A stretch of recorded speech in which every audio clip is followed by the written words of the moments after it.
Assalamualaikum warahmatullahi wabarakatuh. Selamat pagi dan salam sejahtera. Hari ini kita akan belajar tema 8, subtema 2, pembelajaran 4. Ayo membaca. Nah, di sini ada gambar ya masing-masing tokoh dalam buku ini. Ada Siti, Udin, ada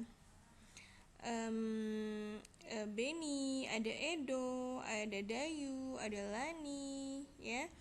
Nah, di sini mereka beribadah ya sesuai dengan ajaran agamanya masing-masing gitu ya.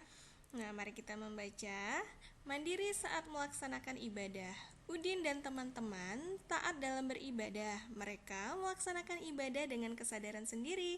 Mereka berani pergi ke tempat ibadah sendiri. Tempat ibadah dekat dengan tempat tinggal mereka, dengan tempat tinggal. Mereka selalu menyiapkan peralatan beribadah sendiri. Mereka mandiri saat melaksanakan ibadah. Taat dalam beribadah sesuai dengan janji pramuka. Salah satu janji pramuka yaitu takwa kepada Tuhan Yang Maha Esa. Taat dalam beribadah juga sesuai dengan pengamalan sila pertama Pancasila. Bunyi sila pertama Pancasila yaitu ketuhanan Yang Maha Esa. Lambang dari sila pertama Pancasila berbentuk bintang. Nah, ini dia ya, dengan latar belakang warna hitam dan gambarnya bintang berwarna kuning. Ketuhanan Yang Maha Esa. Berikut ini beberapa contoh sikap pengamalan sila pertama Pancasila. Edo taat menjalankan ibadah. Edo beribadah sesuai agama yang dianutnya, ya. Edo mengamalkan sila pertama Pancasila. Selanjutnya, ini ada Siti. Sebelum dan sesudah makan, Siti selalu berdoa. Berdoa sebagai tanda bersyukur. Berdoa sebagai tanda ucapan terima kasih kepada Tuhan. Siti mengamalkan sila pertama Pancasila. Sekarang ada Dayu. Dayu sangat rajin merawat tanaman. Dayu mencintai tanaman. Dayu mencintai makhluk ciptaan Tuhan.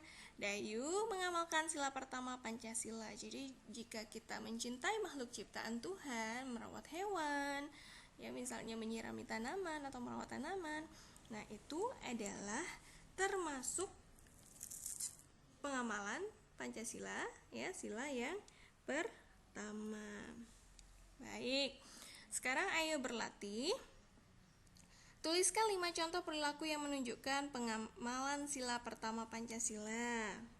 Yuk, ada apa aja tadi? Kan tadi ada contohnya kan? Ya, contohnya itu di atas tadi, ya. Apa saja contohnya tadi? Yuk, mari kita lihat. Nah, di sini beribadah ya sesuai dengan agama yang dianut. Selanjutnya ada sebelum makan dan sesudah makan ya kita harus berdoa. Nah, selanjutnya apa lagi? Ada Dayu yang mencintai tanaman. Dayu merawat tanaman. Jadi ada banyak ya tadi tuh ya. Nah, di sini adalah beribadah. Nah, beribadah ya sesuai dengan agama dan kepercayaannya masing-masing. Terus kita bisa berdoa dan berdoa sebelum dan sesudah makan. Bisa juga berdoa sebelum kita melakukan aktivitas, ya bisa. Terus kita bisa merawat tanaman, ya bisa merawat hewan. Terus ada pula ya kita itu menghargai orang lain untuk beribadah, memperbolehkan. Misalnya teman kita ingin beribadah, kita harus perbolehkan, tidak boleh melarangnya, begitu ya. Nah, seperti itu. Selanjutnya nomor 2. Oh, ini sudah nih sampai 5 ini ya. Jadi terserah aja nanti jawabannya macam-macam. Selanjutnya kamu sedang bekerja kelompok. Temanmu harus beribadah. Apa yang kamu lakukan? Ya mempersilakan teman untuk beribadah bila ingin beribadah terlebih dahulu. Kemudian bisa dilanjutkan bekerja kelompok. Tapi jangan sampai ibadah dijadikan alasan. Ternyata tidak beribadah, hanya bermain-main saja, atau makan, atau malah melakukan hal yang lain yang tidak sesuai dengan yang dikatakan. Itu namanya berbohong, ya. Anggota pramuka harus menjadi orang yang taat terhadap Tuhan. Taat beribadah termasuk sikap pengalaman sila pertama Pancasila. Mencintai dan menjaga makhluk ciptaan Tuhan juga pengamalan sila pertama Pancasila. Memanfaatkan tanaman dengan cara yang baik termasuk menjaga makhluk ciptaan Tuhan, misalkan memanfaatkan pohon kelapa. Nah, pohon kelapa itu pernah dijuluki sebagai pohon yang seribu manfaat gitu ya, karena banyak sekali manfaatnya, dari batangnya, dari daunnya, dari buahnya bisa digunakan semua ya. Beberapa manfaat pohon kelapa adalah sebagai berikut. Nah, ini ada yang sapu lidi, ini yang sebentar lagi lebaran. Kalau lebaran itu pasti ada pakai ketupat, terus ada bahan untuk membangun rumah. Ayo mencoba. Pohon kelapa dapat dimanfaatkan sebagai tempat berteduh. Batang pohon kelapa tinggi dan daunnya lebar. Daunnya melambai-lambai ditiup angin. Mari kita mencoba menirukan gerak pohon kelapa. Sepertinya ini adalah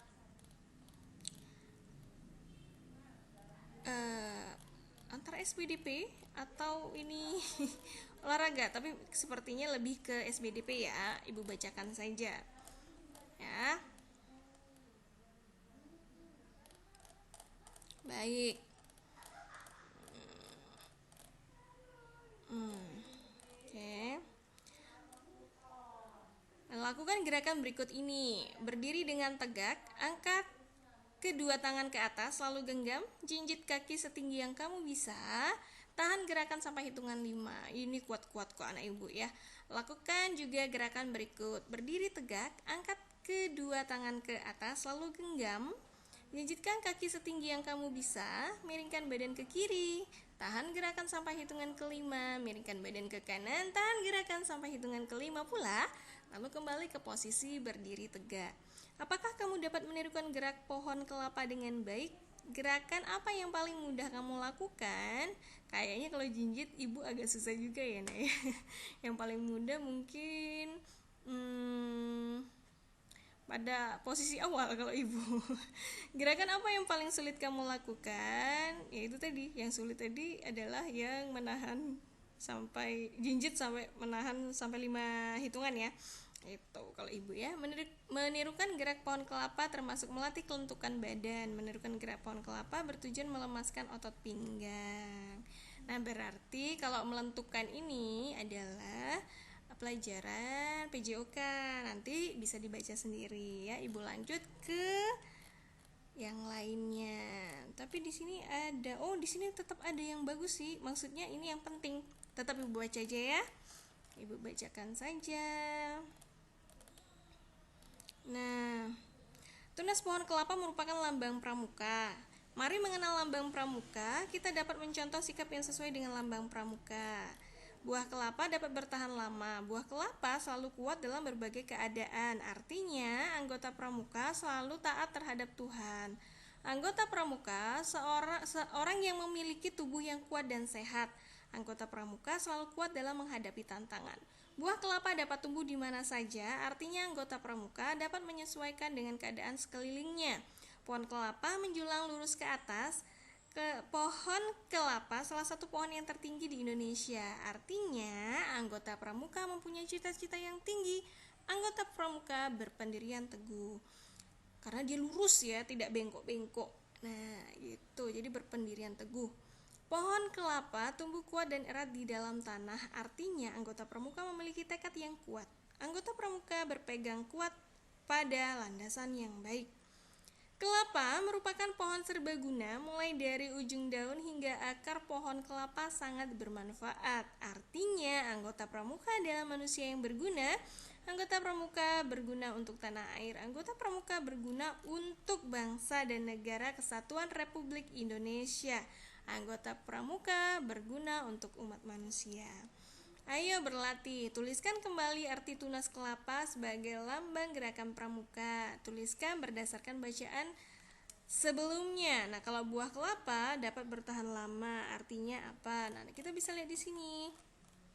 Ya, di sini kan ada 5 paragraf ya, 1, 2, 3, 4, 5. Jadi kalau di paragraf pertama itu bertahan lama artinya. Nah, ini sudah ada nih. Anggota pramuka selalu taat terhadap Tuhan. Anggota pramuka seorang yang memiliki tubuh yang kuat dan sehat. Anggota pramuka selalu kuat dalam menghadapi tantangan.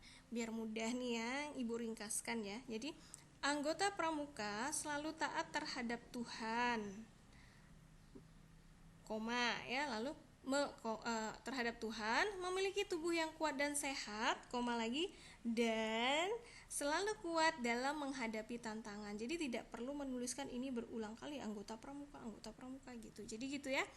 Ulangi ya. Jadi artinya anggota pramuka selalu taat terhadap Tuhan, pakai tanda koma habis itu ya. Terus seorang yang memiliki tubuh yang kuat dan sehat, dan atau pakai serta karena di sini sudah dan ya, serta selalu kuat dalam menghadapi tantangan. Seperti itu. Jadi tidak perlu banyak menulisnya. Selanjutnya buah kelapa ada apa ya? Nah, ini buah kelapa dapat tumbuh di mana saja. Artinya anggota pramuka dapat menyesuaikan dengan keadaan sekelilingnya. Nah, seperti itu. Yang kedua tadi ya, nih misalnya kita di sini kita kasih yang kedua di sini, terus yang ketiga di sini, 4 di sini. Yang ketiga,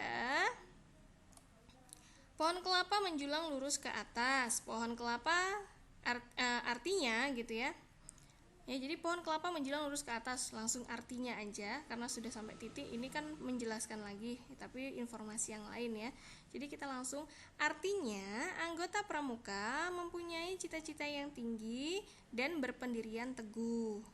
Selanjutnya yang keempat ya, pohon kelapa tumbuh kuat dan erat di dalam tanah. Artinya anggota pramuka memiliki tekad yang kuat dan berpegang kuat pada landasan yang baik. Nah, selanjutnya yang kelima ya, kelapa merupakan pohon serbaguna. Artinya anggota pramuka adalah manusia yang berguna untuk tanah air dan untuk bangsa dan negara ya. Jadi gini, yang berguna untuk tanah air, bangsa dan negara Kesatuan Republik Indonesia, serta untuk umat manusia. Nah, jadi biar tidak terlalu banyak yang ditulis di sini. Boleh dibuat skema seperti ini ya, atau ditulis biasa saja. Jadi langsung nomor 1 misalnya buah kelapa dapat bertahan lama, artinya langsung ditulis seperti biasa, tidak perlu pakai seperti ini.